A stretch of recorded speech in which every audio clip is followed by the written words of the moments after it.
This everyone. conference will now be recorded. Okay, good afternoon, good morning, everyone. Thanks for coming along to this OCP ready requirements revision workstream session. That's a long word. I'm not going to change. I might change that into an acronym, but we won't for the moment. So today's agenda is to have a look at the existing Colo site assessment, which we use for the OCP Ready program, which, as you know, is and should be aligned with the OCP Ready requirements in the Colo facility guidelines for the deployment of open compute racks. And we've had a couple of site assessments come through where I feel that, along with Brevin, that we should just discuss again to make sure that the parameters that we've set are fit for purpose, and that they meet the needs of the community. And this is around the data center access and also the white space as well. One other thing I also want to discuss with everyone is the what it means to be OCP ready during, well, effectively the startup of a new build data center or Colo data center, where a customer hasn't moved in but is ready to be fitted out for the customer requirements. And we're getting quite a few sort of conversations going with Colo operators that are building out new facilities. They want them to be OCP ready. They will be OCP ready, but at the moment and currently, we've been assessing facilities that have already gone live and are operational and have customers. So this is something else I just wanted to talk through with everyone and get everyone's opinion on that. So to start things off, let's get my presentation up. So can I share? No, I can't at the moment. Brevin, can you give me the presenter function, please?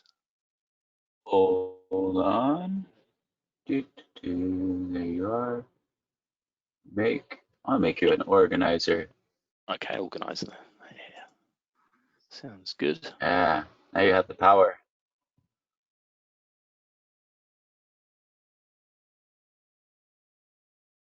So I need to move my presentation over to this screen.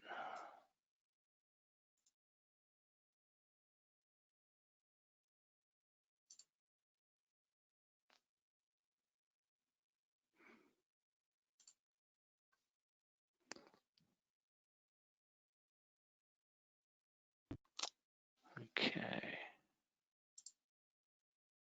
Well, I'm going to turn that off.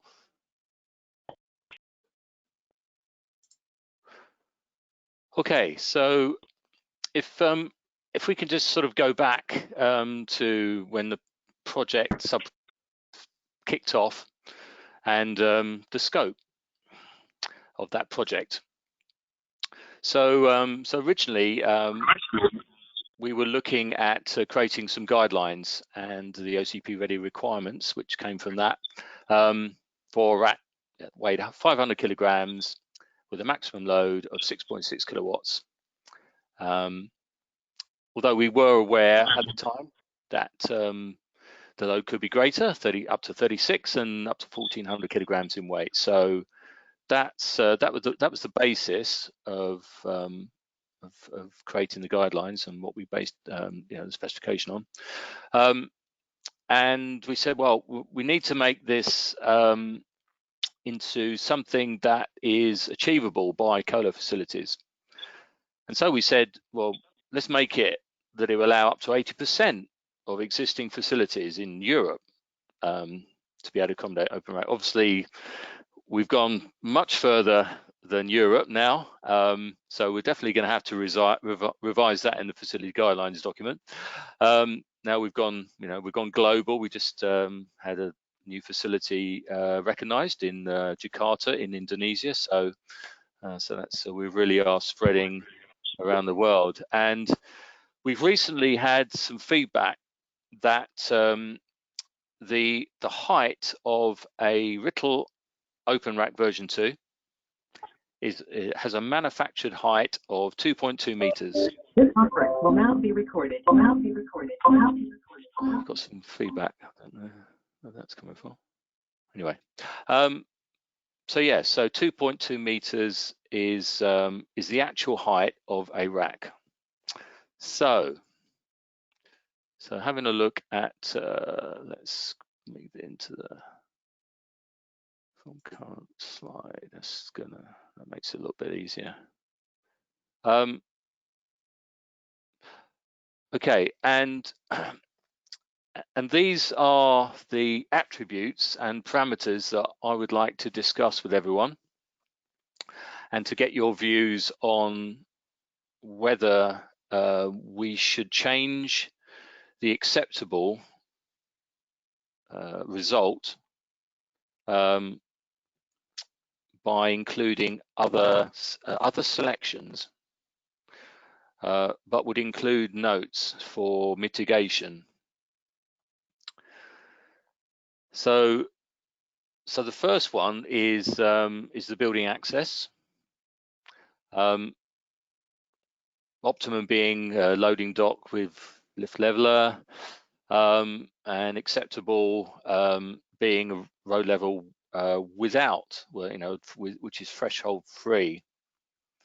But there are facilities that, and this is one example here, where there is a threshold, but they have a mitigation way of getting around that by putting in some masonite boards. So just wondering if anyone has any thoughts on whether we should consider changing that acceptable to something that allows for mitigation, and certainly, just thinking about facilities that may be in cities, that may be installed in buildings that weren't originally constructed for data set, as a data center, but have been retrofitted. So the question is, should we change that acceptable requirement to something else than what we have at the moment?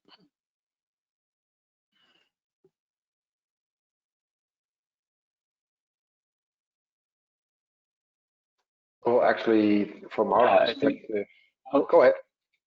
Go ahead, Brevin. No. Please go ahead. No. Go. Actually, from our perspective, we are a provider with such a build, which was not a purpose-built data center. And we already have 2 installations running. We have the OCP Experience Center in our data center, and we have a customer installation running now, spanning across 2 rooms. And we have door height of 2.3 meters and door width of 1 meter. And we never had any issues rolling in the racks, and as stated, the installations are operational. Okay. Yeah. From a road level my comment there. Go ahead, Brim. Yeah, and my comment there, and me and Mark have been talking about this as well, as these providers come through and ask these questions, is, like we said, is our mission to be able to deploy open compute racks, or is it to be able to certify some state-of-the-art 100% solution? And I think this is one example, at least within, like you mentioned, the doorways. Well, it does make it a lot easier if a doorway is 1.2 meters wide, but as we know, the cabinet is 600 millimeters wide. So should we restrict a data center that has an 800 millimeter wide cabinet that physically can deploy an open compute rack from being able to do that into this program? That's not necessarily true.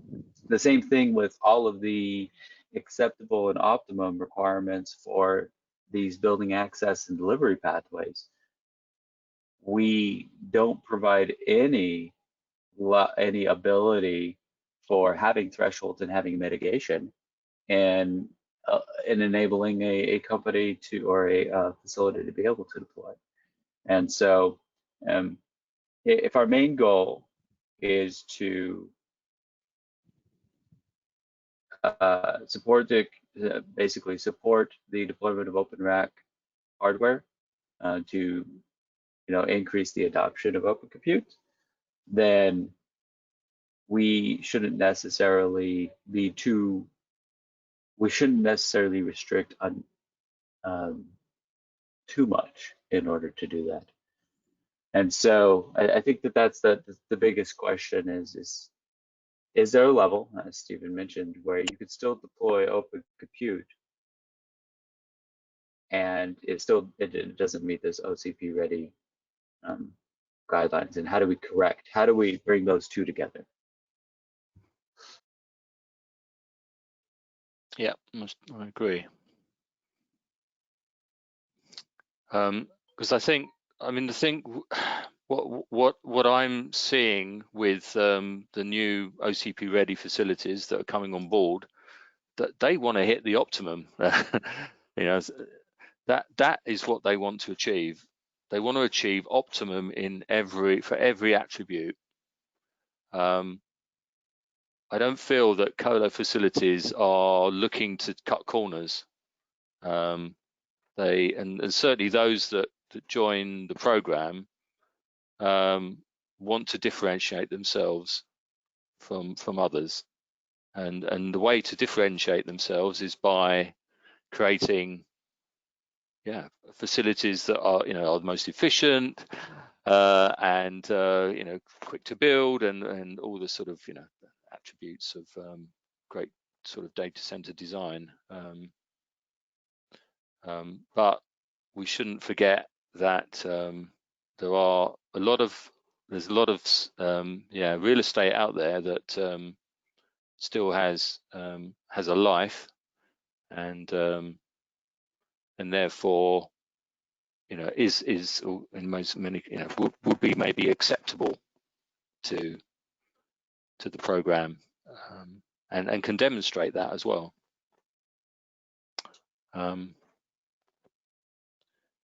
So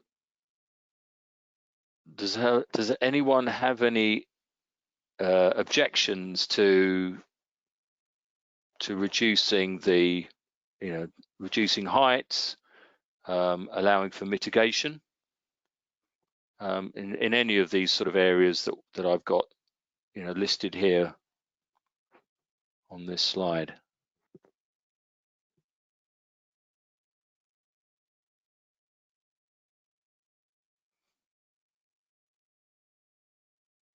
Okay, great. Right, well, we shall move on then. So, okay, the next area for discussion is around the white space, and we've got a couple of attributes here where the air plenum, the ceiling area is used for cooling, but doesn't reach the acceptable requirement, and also the access floor clearance as well. But due to some smart methods of been able to install cooling systems and be able to cope with these. Well, are they challenges now? Things move on, technology moves on. It is possible to do things maybe now that we weren't able to do before because of new inventions, whatever. So do we have any comments on this? Again, should we allow a facility to be able to just be innovative and be able to use the space that they have available and not restrict facilities to heights and clearances?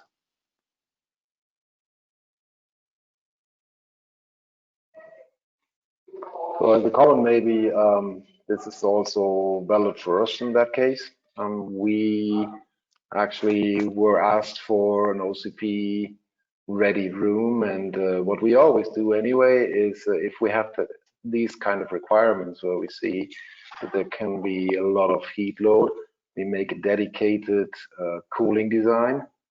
So in that case, we just used a room with less than 900 meters raised floor. And what we've done is we've increased the width of the cold aisle.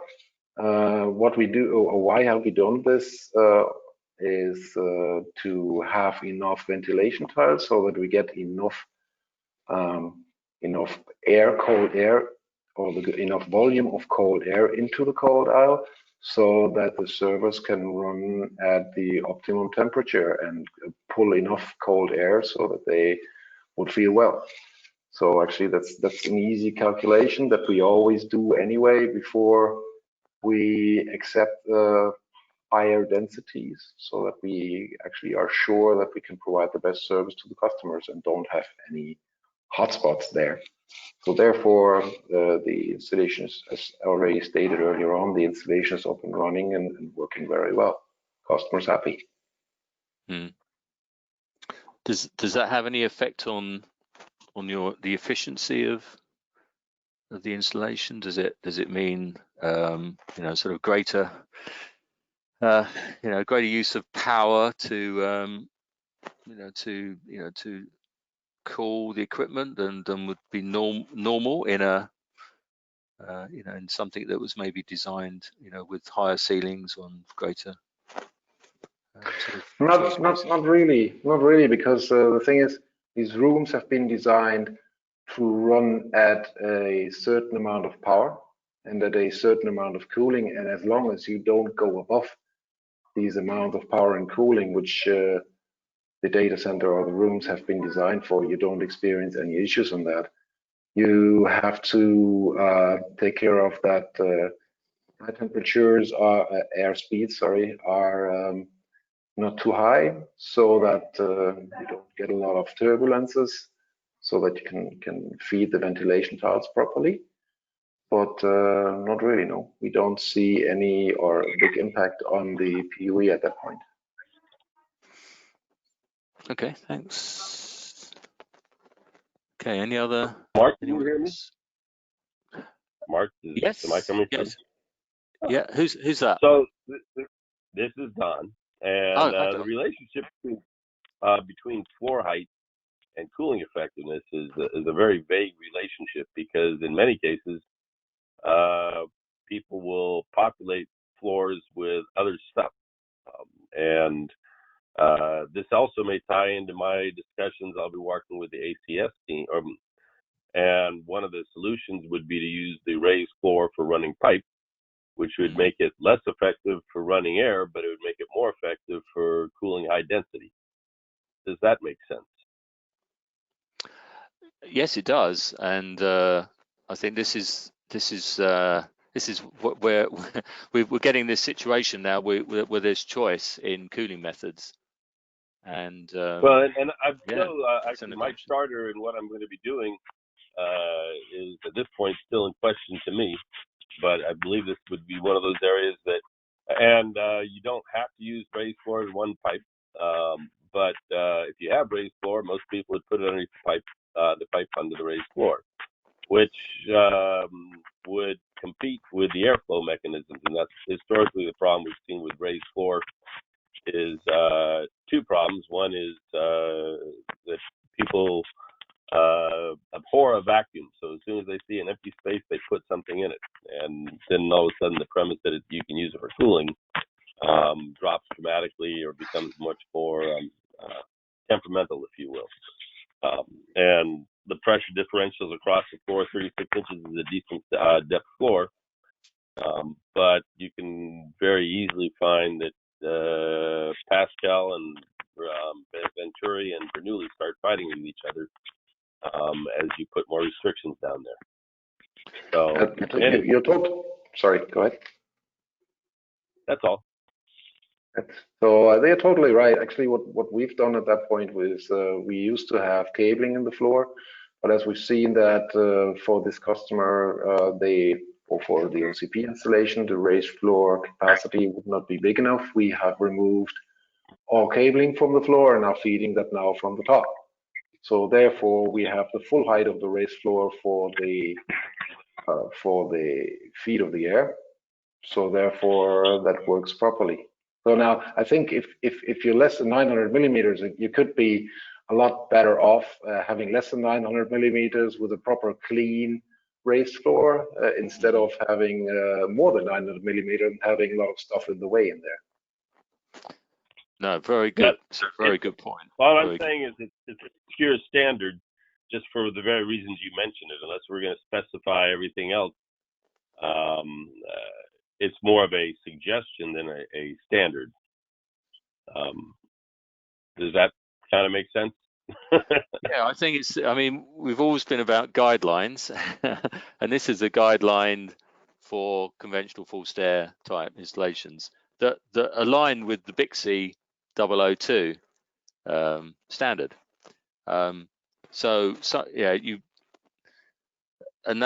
that's what we did. Not reinvent the wheel, try and align it with other standards, but standards are slow to change.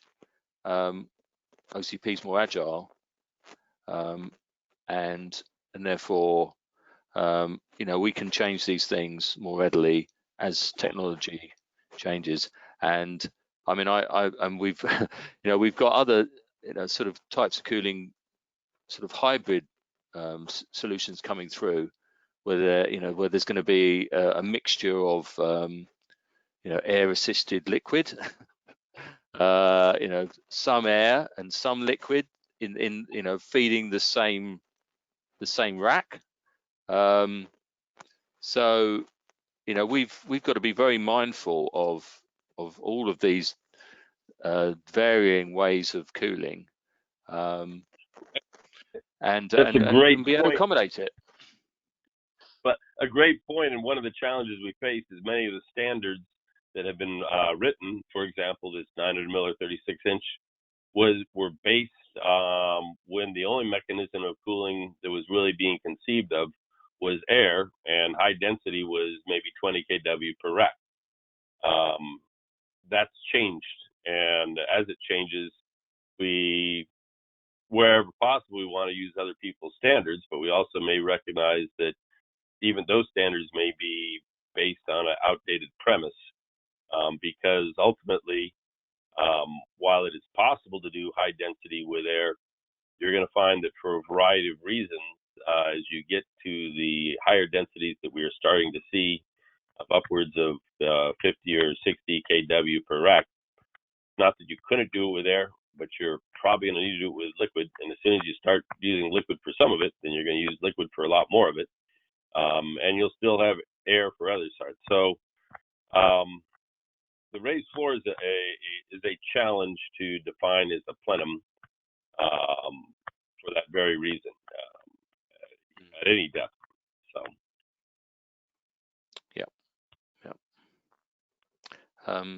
so I think well, like on this, Mark, in the same vein as those other pieces with the thresholds, as well as door heights and access, we need to make modifications or define those additional thresholds and then bring it back to this group for approval. Or if we can go ahead and define those today, then we can put them to the data center facility group next Wednesday. Yeah, I mean, the sooner we make the decisions, the better. You know, if we can make the decision today, then absolutely. Okay. I mean, one other thing, putting out to the group, are there any parameters of any of the other attributes within the site assessment that anyone feels that we should be changing?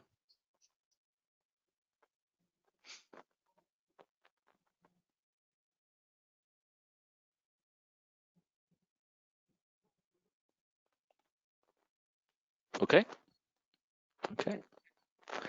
That sounds like a no. That's good.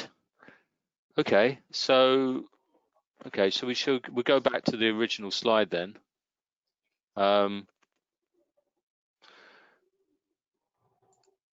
Is there any? Sorry.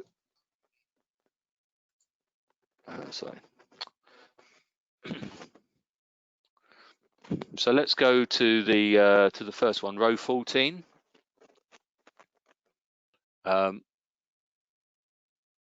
Adding that extra 2 selection, is that the right description?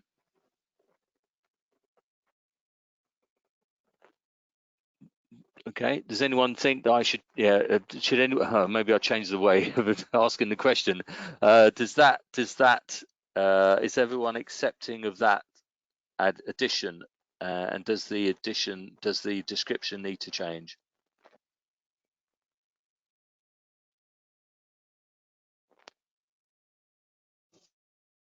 Okay. I wonder if we should. So now that we're doing this and expanding into a more of a minimum viable, should we be specific on this parameter in terms of what notes are required? Because there's a lot of other areas where we had acceptable, but then we said notes are required, not really defining what you need to state in your notes, if that makes sense. And so yes. This is a new one saying notes required for this specific thing because you have not met this other acceptable level that says threshold free.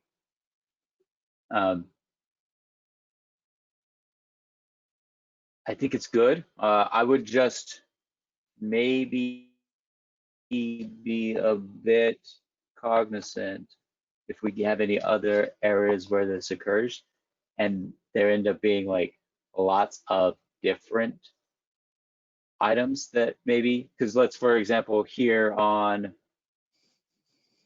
row 16, you have,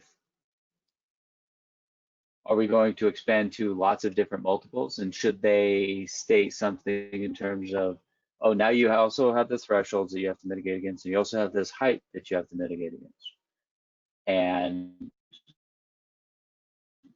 you know, those items, are those going to be an issue? So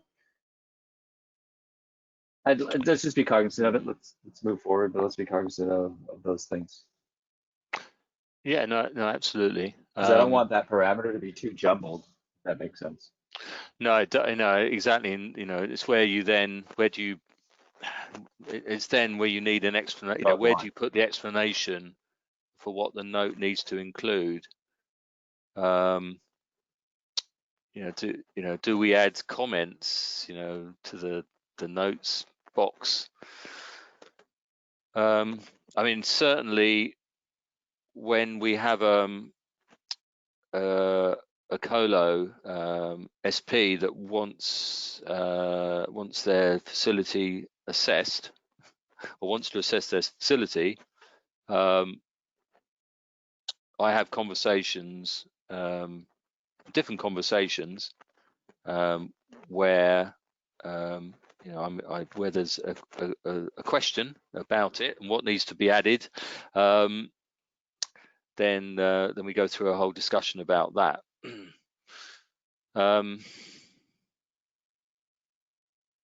And it really comes down to what's the minimum, you know, what's the minimum information that, you know, how many, you know, minimum of how many words and etc. It's almost, yeah, I'm just wondering whether we should ask, you know, ask for notes. Let's leave that free to the person carrying out the site assessment to add the notes, and then if they're not sufficient, then we just go back and get clarification. Exactly. That was going to be my comment. This is all still coming through before it goes and is published. This is still coming through yourself. It's still coming through the data center facility project and going down the line. So there are opportunities for us to ask the question, get clarification, have them define what that maybe those notes that we feel are required after we understand what the situation is.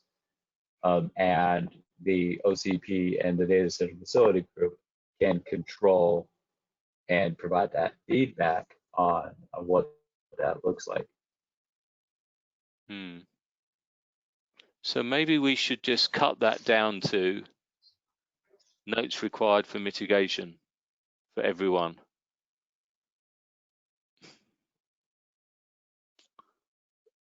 Or just, yeah, or just, yeah. Well, it's almost, why are we saying mitigation if it's acceptable? That's, you know, that could be something that's raised. Do we just put notes required? That's what we did before. Just notes required. Let's start off with that.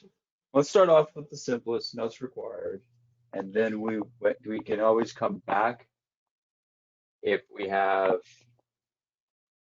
additional, you know, if we need clarification. And we also just make sure that the guidelines themselves have defined paragraphs regarding this, regarding threshold free with thresholds. Here are some mitigation practices if you have thresholds for deploying OCP racks. And there we define, well, you can use Masonite, you can use a ramp, you can do these different things. And so if a colo provider is going through the whole process, they're reading the guidelines, understanding how they do OCP racks, they're going through the site assessment and grading their facility, then they're going to come to the point where they understand that says, oh, I do have thresholds, but I need to go get some Masonite in order to mitigate against this. And then when I fill out the site assessment, oh, I'm here, but I have thresholds, notes required. And then, like I said, we always have the opportunity to go ahead and go back and ask those questions, get those clarifications to make sure that the site assessment that we publish and we define as an OCP ready.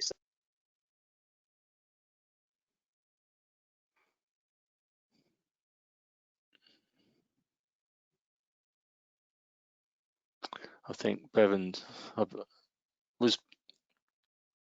was Bevan's audio cutting there for everyone else? Yes. Yes. Okay. It wasn't just.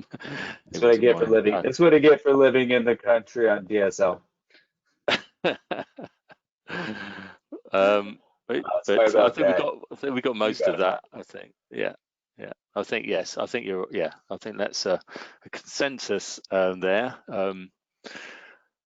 Okay. So. Okay. So I can change that note to notes required. and add all those in, if unless anyone has any objections. I just may have a general statement, right? So I think it's good for OCP if it can be spread out to more data centers, and more data centers would be on the list that can be OCP ready certified. I mean, the standards in general would have to have a proper quality level, because otherwise, you know, it wouldn't be worth anything anymore. On the other hand, OCP would be restricting itself in a way if too few data centers are on the list. Because, for example, if a customer has an installation inside a data center and is considering using OCP, and it would be a lot easier for them if they could use the OCP gear inside the same data center for migration reasons and for whatever, so they can migrate step by step, for example, right? So I think if it's too tight, if all these standards are too tight, OCP is restricting itself in a way. Yeah, yes, and we don't want to do that. We want to set some bars on quality, or it's ultimately, you know, it's the facility that has to, you know, provide a certain SLA, and you know, we put certain, you know, attributes in here that affect that, and we're also looking to help smooth deployments. Just some feedback. I've not had you know, many.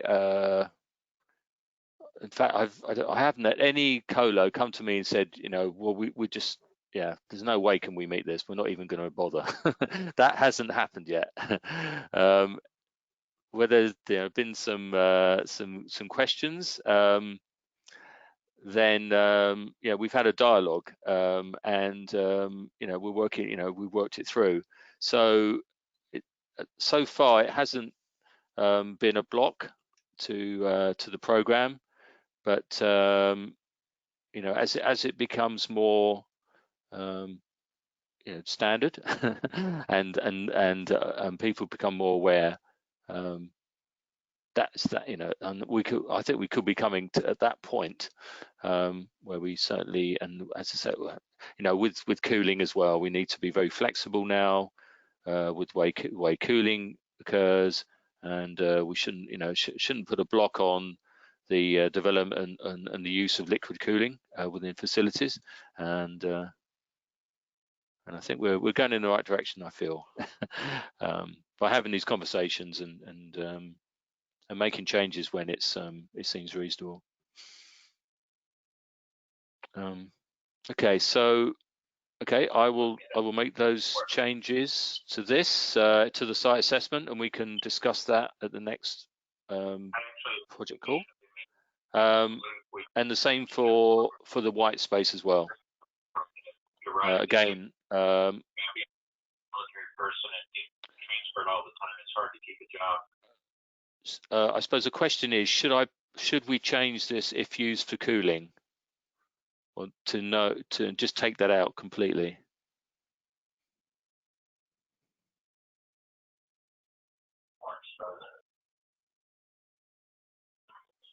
So I actually had to drop off the visual and go to another call, but I may take a look at that and give you some advice. I would be more contributory on our next call. I'm still trying to figure out what I'm trying to do with this bridge role between ACS and DCF. But that may be something I'd want to step up a little bit more on once I get a chance to take a look at it. Sorry about that. But I think probably should just take it out right now. Just take it out for the moment. Right. Yeah. Brevin, what do you feel? Can you hear me okay? Yes. Yeah. Okay. In terms of the cooling or the ability for the data center to cool, it kind of echoes off that same Same thing as the thresholds. You know, if a data center has a 600 millimeter floor, but they have close coupled cooling and dedicated cooling solutions, then that shouldn't necessarily be restrictive. And so I think we need to give the flexibility for a data center colo provider and or design of different facilities if they can still support back to our mission, which is the ability to deploy open compute gear. And if a data center provider is able to cool 12 kW or whatever they put as their parameter in a position, then we shouldn't restrict them. So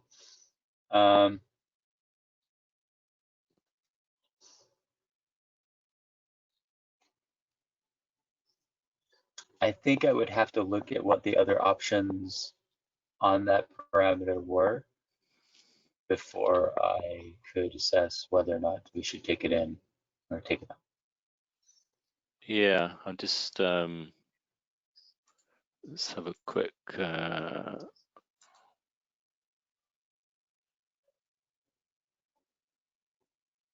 Shouldn't that also be, you know, this kind of parameter? Shouldn't that also be some sort of requirement or advice that you give to the customer, to the OCP user who wants to deploy the gear, that they need to ask the colo provider that they would be able to cool 12 kW racks, or that they would be able to provide that amount of air per hour? So ASHRAE TC 9.9 identifies inlet conditions that have been tested and verified for certain IT devices. And I think we're still dependent upon tying to them. And as long as a data center operator is able to provide air that meets the ASHRAE TC 9.9 guidelines, or liquid that meets the ASHRAE TC 9.9 guidelines for the defined IT, that's what we're really saying. How you design your data center for that to happen. There's any number of ways to get air to flow to a rack, and there's a lot of different ways, and well, there'll be less numbers of ways to get liquid to flow to rack. Air flows all over the room. Liquid, you really hope it doesn't flow all over the room. You kind of want to define that flow path pretty clearly. So that may be, again, this is an area that I'll be looking at a lot more, but wherever possible, I would go back to ASHRAE TC 9.9 is that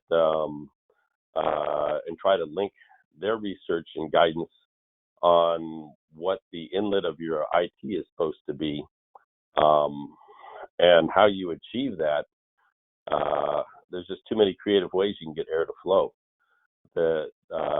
It's really hard to have a meaningful discussion that's not a thick textbook on that I think OCP could provide. Does that make sense? I mean, is that an agreement? Because every time we start talking about underfloor, then we have someone talk about close coupled cooling, and I started with Schneider, and I saw a lot of different definitions of an APC of close coupled cooling, and I know there's more definitions now.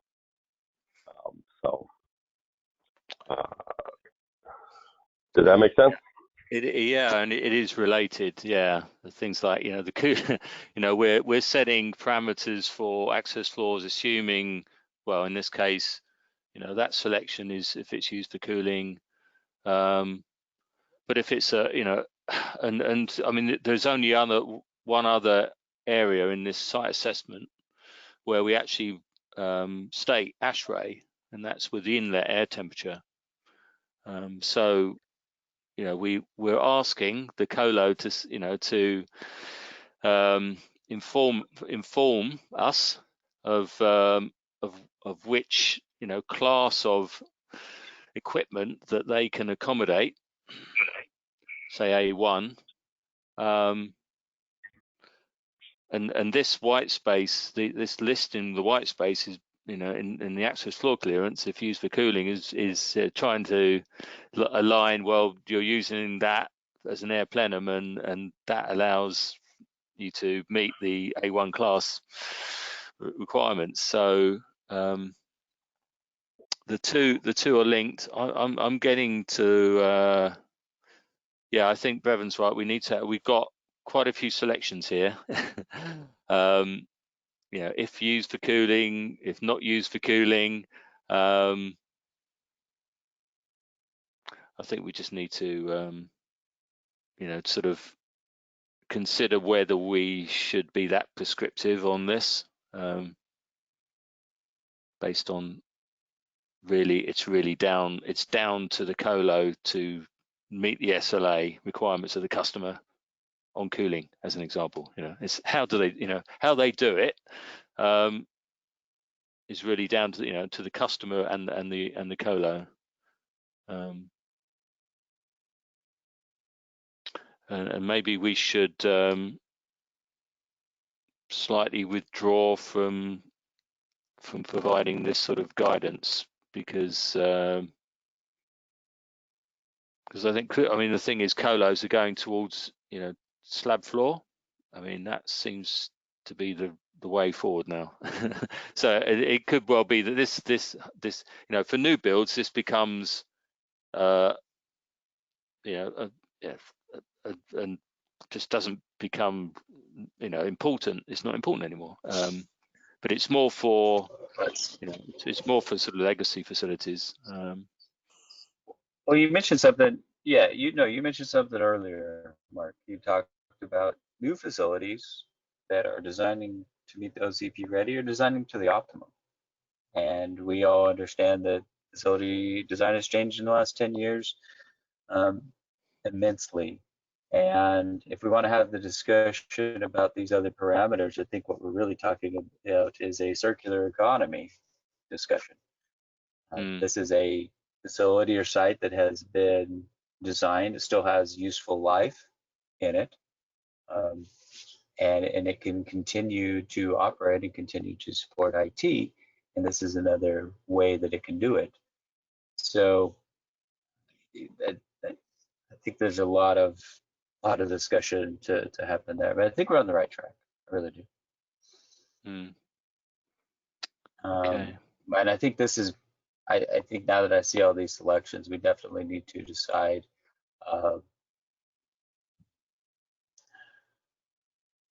we need to decide whether that for cooling or not for cooling is necessary. Or potentially, maybe there's another selection. This is actually a lot tougher than the other ones. I'd have to think about it as well. Okay, well, maybe we'll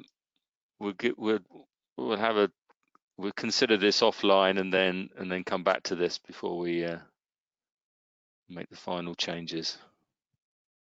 Okay, to be discussed. You know. Okay, right. I just wanted to move on to the next item just before we have to finish up, and that is this. What are the must-have requirements for a new build to be OCP ready? And this has been proposed to me by a colo, SP, because they don't have an anchor customer yet. They are looking to complete the build towards the end of the year. They already provide white space for hyperscale customers. They understand the requirements to host OCP open racks, and this situation I don't believe is going to be a one-off. I think this is a natural progression for us within the OCP Ready program to again encourage adoption by not putting blocks in the way. So these are the minimum requirements that I think you could say would be everything that allows for a space to be configured, the main shell. So shell and core has been built, and then you're creating the shell for the white space. And then when you get your customer, when the color gets their SP gets their customer, then they start to talk about how we're going to how they're going to fit it out for the customer. And so we've got the sort of pre-customer build, and then we've got the configurable items based on the customer requirements around pathways, electrical. I've put in that twice there actually, but let's get rid of that. So pathways for fiber, copper, network, power, the cabling itself, fire protection, which at the moment we don't cover within the guidelines, or the site assessment, air containment, air handling, cooling units, PDUs, buzz bars, and goods lifts.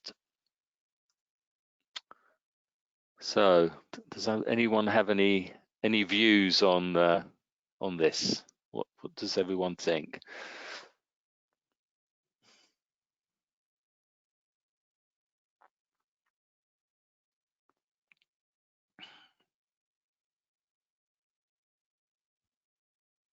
I almost see a parallel between this and tier rating in terms of design and tier rating in terms of operating.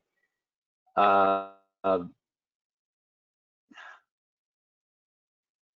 think we had this example in KO data where most of their items associated with which circuits they deploy or which cable tray, how many tiers of cable tray they deploy, most of their notes said configured for customer requirements.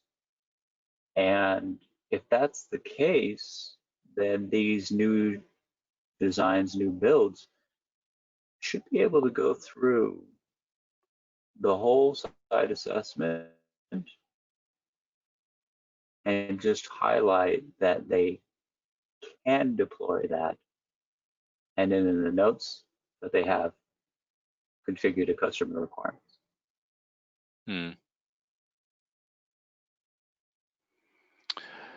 Yes, you're right. Yes, there. I think KO probably didn't. I think KO didn't have the KO had their cooling system. The fan wall was installed, and they had lighting. Looked like it was sort of permanently installed. So that's probably the only two sort of differences between KO and this list.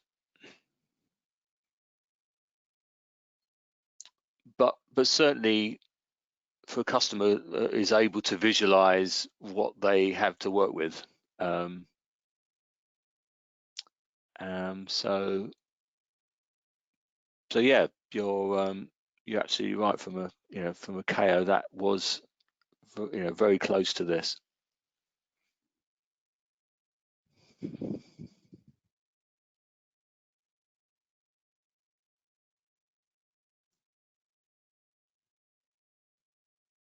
So do we need to change the site assessment in any way for a new build, or is it really down to the notes, as you said, Brevin? It's just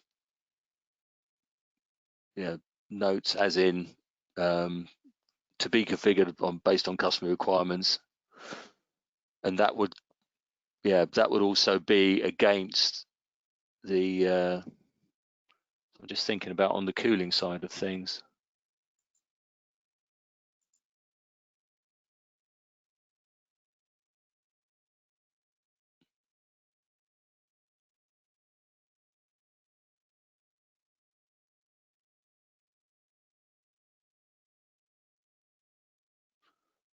So these are all like. Have you encountered any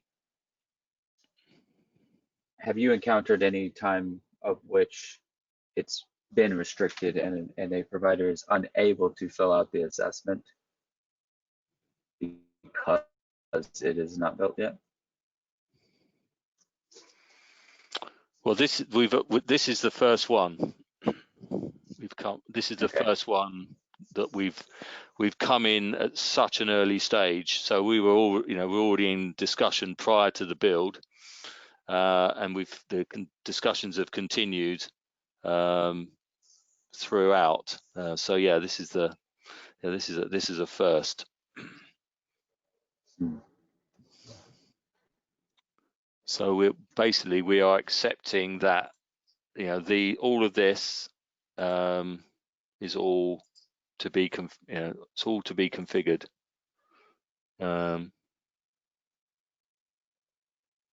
Yeah. We'll have to. Yeah, I think maybe we need to have a look at KOs and compare and see what they actually had down as configured and to be configured, and what they had already in place. But yeah, I think there's a and I think I get reminded of another item which maybe needs some clarification as part of this update, is we ask regarding the electrical circuits that can be deployed. It's confusing because we have, let's say, a 32 amp 3-phase, but what we're really saying is what is the maximum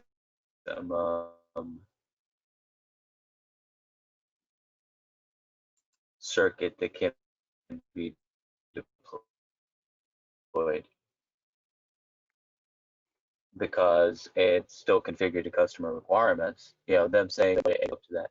Yeah, here. And they can deploy 3-phase 16 amp, and they can deploy the 3-phase otherwise. So what we're really asking is the maximum circuit capacity. And same with the power receptacle whip type was essentially the same. We're saying, what's available. This is almost not even a optimum or acceptable parameter. It's mainly just defining, if you're in North America, you're going to use you may probably using 208 volt, whereas if you're in the UK or international, you're using 230 volt. And we actually may have to have an update in the future, in a couple of years, if we end up in a scenario where we have a 230, 400 volt site in the US, which they do occur, but our circuit amperage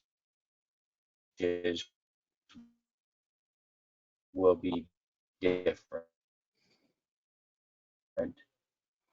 because it will be and the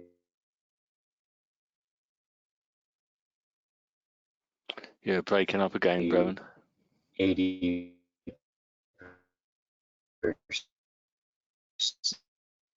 Yeah,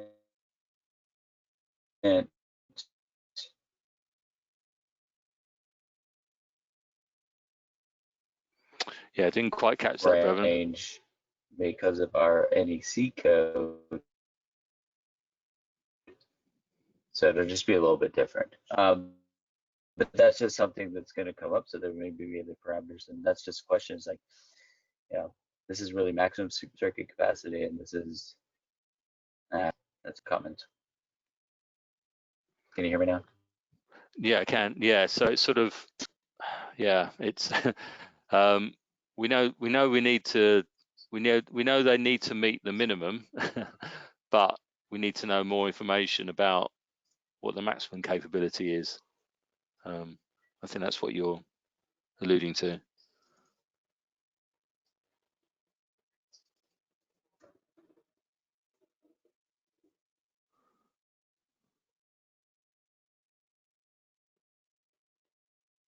I added Go ahead. a chat, if you can hear me. No, we missed that. Well, maybe we'll have another discussion offline about this area. But in the meantime, I mean, I'll start making some changes to the site assessment based on what we've discussed today, and then we'll get it to a point when we can sort of present it to the group at one of the project calls. But I think we've had a good discussion today. I think it's been very worthwhile, and we'll take it on to the next stage. So thank you everyone for joining, and we will speak again very soon. See you everyone, and have a good day. And you, Mark, and for Cheers. all. Thank you. Cheers. Bye-bye. Bye.